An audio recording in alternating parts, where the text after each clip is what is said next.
branch committee chuan china ka sel khan natlanga bultran natlang bultran nan a than hu ni man ni se te zai kan natlang do kan tin kha amero chu natlang han te khani I an natlang lien thame me don lo na kina kila kinin durua lema zong kha kan keng thanga kan vai hi kan in pass thanga chuan decoration room a phon kan thanga Kohhran committee hi tuna kinan thume ka an chung hin ko thanga mo ko thelo kan bungro da na tu te hian ngai tu ra kan nga ya chuan bungro da na tu hian rel kan chuan thole zana kan bungro tam zo khi chu kan da na tu muna kan da kan thole ra ngai tai la a thange thole zan kan natlang ong li ti kha lo kha thar le tai la thange kina an leng khiti le tho tu ra ngai la chuan Owen hall hi gospel chanchin buwa tun pathiani chuwa khan semai thea a sak dan di bor vel te kum sang hi chho bor vel a khan nia thana hu lam hang zela nia ngot sia thu noi mi kan chan chong a re ni tu lo tu ra ngai te la ma se na se la so nu a thuna phel le chon re le bi mu the mo ni kum sang ni chho vel a kan hroi tu ma sa ten in loin le khabu te an zuara he kan secretary te ho te le na tia KTP kan tel chom chan terin kan assistant leader te omi dang dang point om no lang khati hun lai khan beni hin ti te rongbol tura chandam ti te ni taing ka sia ei pu reverend wala bel le kabut la hin abu khat thelo fan zolo te gala nei nual mai the khang mang te millennium cup la mola final gate kan duty a chung zong zong a in lo na thang sum tling kho ma tang chuan Kohhran committee ne na branch committee khan deal ta a bungro da na mun tur KTP hian kan ma mo Kohhran committee hian in helai mun min pe theng em tin an di la Kohhran committee phal takin helai mun a hian hall sak hall dila atira tak chuan bungro da na mun ani bungro da na mun dila ti hian KTP ten an buai pui chhota sang ni pakhat ti borvel an sa chawa cheng nuai khat le sing ru borvelin hi an bui kina chuan February som ni le pat ni sang hi patia Owen hall hi khati hun laya Kohhran committee ai o KTP tel upal minga boral to a nthi te dan tu chuan note lama umta nota an assistant leader tlangwal almal som sai lo pain a honga tilai bor vela tang hi ta in ka ria Owen hall hi a honga ni chuan kan hriat angin Owen hall a hian ko apui ber chu committee room ania committee nan kan bang thina atira KTP bulletin KTP tena kan sum leo kan sam ni ma se alo tangkai na ngiang maya Kohhran committee room atan an mang a Kohhran hmeichhia te pavalai te sub committee sang te lai hian tangkai takin hun an mang thina chu mai ba ka atira tak chuanin KTP te hianin kan sound system te ada thanan kan mang thina sound system kan da thani mai lowa a room committee room api zo ga te hian la te kan zir thina tlangwal sai mon te kan throi tu tlangwal te ten on KTP chhochan ti lai vela ki lai ki anin vok beng chen na mun ani an beng chen na mun pu ben ate ho le tin gospel ki a main computer kan nei tirin kan throi tu ma sa ten an in anin call chok thina hol kan nei tang hluak hen tikin computer ki lai khen kan da yen gospel chunan ten an manga kan assistant leader hoa gospel silver jubilee kan lom dol kan boi pui chho wanglai tak khan zanin za nge Owen hall a hian kan riang o ale lam tang zong so an nuam te po kan ti khati hun lai khati han boi kha e kan treasure pu chara gospel chu reilu tu kho pe to lo parda lo hlip tha parda te ne nan lo mut lawwa le ri ka te ho te ne tiang chi te in enge sunrise service atani buat sain music and sound te thot lai kan hlau thina Owen hall a kan ria ka bungro kan chopsa a chuan atu ka sunrise service an neya an nei zo to nu atang rong kai tho thina tiang hor vel te chu ni lunglen thla khop maya lai muna a thil chi thang kan ti ni bungruwa kan siam bo kan matlang bo ka I kan committee bo ka lai KTP te na kan tane ve tak kum som le pariat bor vel ang ni chu bor vel pel lo bua chuanin Kohhran a thang zela atulna wangini ti tiang Kohhran in biak in na sathadona hall sathadona chuan Owen hall kan ngai lut le kan da poi mo em chu kan tha alo hun don ta zeina hina Thlahna hun toy te kan mang chho zela pathian thu ingai thang jang khat thu lek toy te hi kan chiar nge tin jako pachu amu hi la a han hara he muna hian lalpa chu om ngei mai ka lo khasi lova atia Owen hola hian in pathian omani ti kha lo khe thar le tai la tha in ka sia KTP te kan rong bol na turata na thil poi mo zong kan rel na kan thuak bur ti teang KTP mai ba ka Kohhran committee po hian in I thut tualna hong fo zeina te pro hang an thia in Kohhran committee kha an thuna tur huna nia in khom lai chung ti lai han thu mai thina amero chu he hun kan man do na wa hian in son ha ania lai mun hi rong bol na mun poi mo kan in cher chu na tak tak ania lai mun a hin pathian omani ti kha lo khe thar le tai la bung ruwa poi mo tak tak kan da hei kum som le pariat vel ni to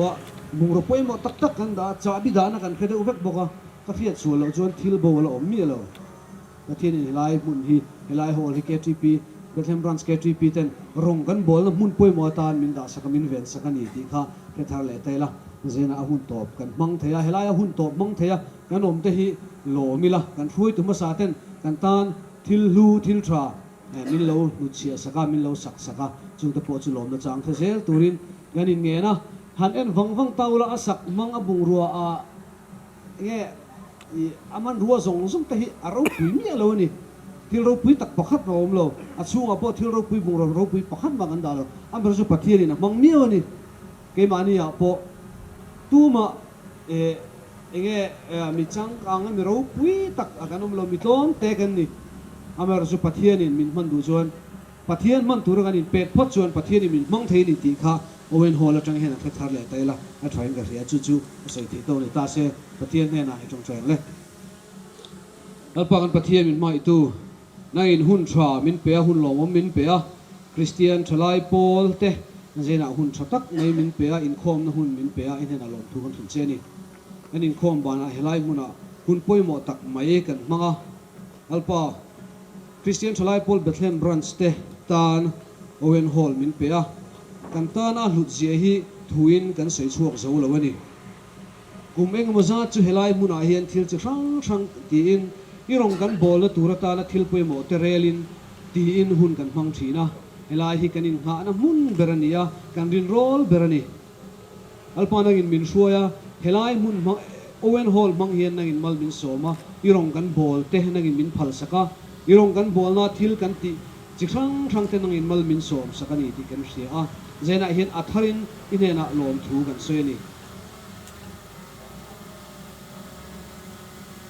kan huai tu masa ten thei top choin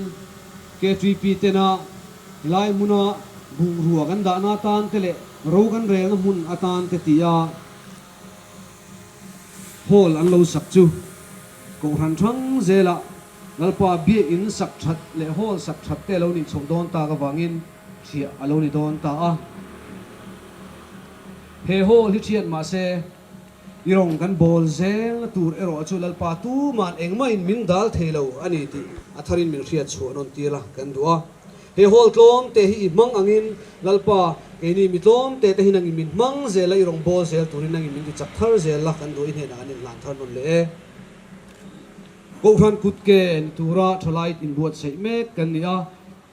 Kohhran na tho ti puitling tur kan ni lalpa kan mazona hian Bethlehem Kohhran in biak in asadona chumi tur tan chuan na tho tur tam takomani chuta chuan tlan chhelawa lalpa akut ke poimo ania thei to pa he na hi thok tur kan ni ti zena hian athari min khia chu non tir la kan duwe kan hun man le zel tur te ikuta kan lana hetiang hol thale tangkai hi athan pain KTP ten kan nei to lo mai thei amero chu eng po nei la eng po ti do nei la kan mun lu apiang irong bol na poimo thona ta na kan man thei turin nangin min thuai zel la kan dui kuta kan lan non le kan hun man tur zel te kuta kan lana ko zai pol ten la kan zel le do na chu po chen nangin min puile min thuai zel lang che chu zo zo chui su min kan di le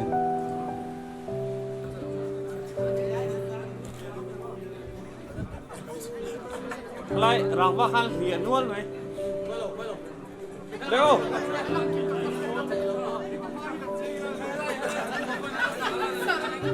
Leo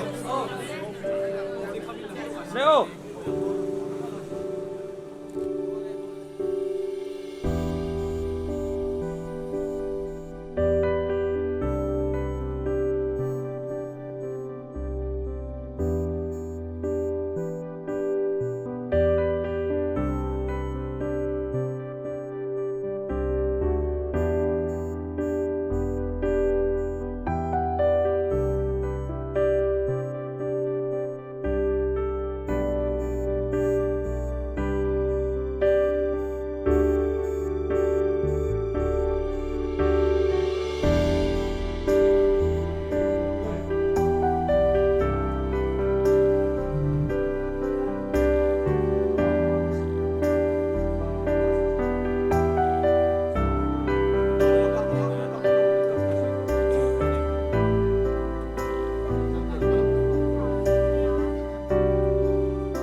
ni.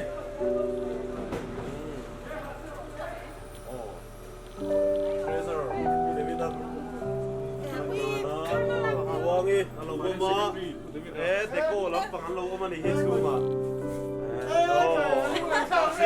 Ato kartu su.